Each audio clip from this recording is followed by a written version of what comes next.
Ms. Fong? She's not here. Not him, okay. All right, Mr. Zeslak, Department of Fish and Wildlife, there you are. Good to see you, Dave. Thank you, Chairman Eisenberg, panel, board. I wanted to make a quick comment about a term that seemed to cause some consternation amongst the group, and that being the multiple competing agencies with competing views.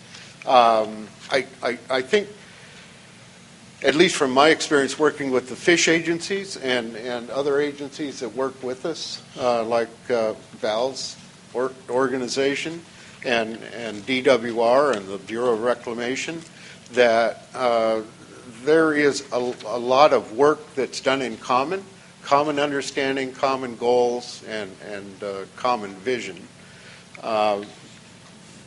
This has been demonstrated over the years in terms of how the biological opinions have been prepared that address the needs of at-risk species.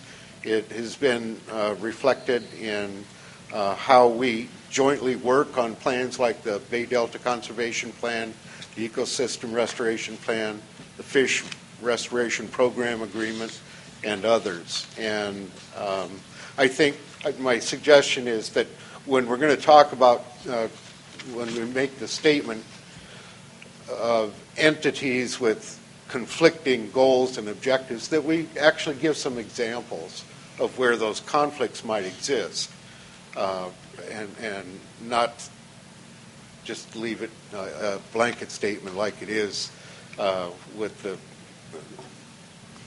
that could leave the impression that science by resource agencies at least is at issue and being debated, because it's not. Now, that's not to say we have all of the science or that we don't make decisions or take management actions that aren't based on adequate science. I mean, many of them can't be, because we don't know the answers to some of the questions. That's what science, and that's what this science plan will help us to develop, is the foundation and the basis of science to make better and better and better decisions as we go along. The point is, it doesn't stop you from taking action at any point in time. I would use the example of practicing medicine. You don't say, no, I'm not going to take the chemo, or no, I'm not going to have the radiation, just because the science isn't proven. It's the best advice your doctor's given you for the disease, and you need that treatment. So I'll let it go at that.